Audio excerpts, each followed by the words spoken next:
Argentina Venezuela প্রীতি ম্যাচের আগেই জানা ছিল এই ম্যাচে স্কালোনি করবেন এক্সপেরিমেন্ট। লিওনেল মেসি থাকবেন না সেটিও ছিল জানা খবর। ভেনেজুয়েলা কোচও হয়তো প্ল্যানিং করছিলেন সেভাবেই। তবে স্কালোনি প্রথম চমকটা দিয়েছেন তার ফরমেশনে। সবসময় ৪-৪-২ অথবা ৪-৩-৩ ফরমেশনে খেলে অভ্যস্ত আর্জেন্টিনাকে হঠাৎই স্কালোনি মাঠে নামিয়েছেন ৪-২-২-২ ট্যাকটিক্সে। আর এখানেই যেন ধরা ভেনেজুয়েলা। আর্জেন্টিনাকে আটকাতে ওরাও যে মাঠে নেমেছিল ৪-৪-২ ফরমেশনে। শুধু যে ফরমেশনেই স্কালোনি চমক দেখিয়েছেন বিষয়টা এমনও নয়। লিওনেল মেসি না থাকায় সবারই প্রত্যাশা ছিল অ্যাটাকিংয়ে একপাশে আলভারেজ আর অন্য পাশে থাকবেন লাউতারো মার্তিনেজ। আর তাদের সাথে মেসির জায়গায় খেলবেন আর্জেন্টিনার ইয়াং সেনসেশন নিকো পাজ।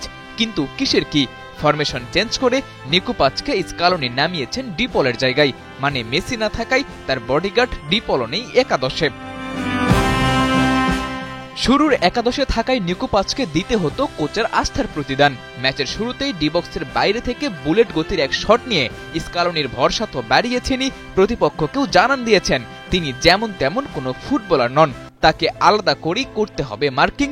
ভেনেজুয়েলার সামনে এবার চ্যালেঞ্জটা তাই আরও বেশি। লাউতারো মার্তিনেজ আর আলভারেজের পাশাপাশি নিকো পাজকেও আটকাতে হচ্ছে। ঠিক এই সুযোগটাই কাজে লাগিয়েছেন লেফট উইংয়ে থাকা লো সেলসো। স্কালোনি যেভাবে চান লো সেলসো যেন ঠিক সেভাবেই খেলেন। স্কালোনির মাস্টার প্ল্যানে এর আগেও দেখা গেছে প্রতিপক্ষ যখন মেসিকে কড়া মার্কিংয়ে রাখে ঠিক তখনই তিনি হয় আলভারেজ নয়তো লাউতারোকে দিয়ে স্কোর বের করার চেষ্টা করেন। সফলও হয়েছেন একাধিকবার।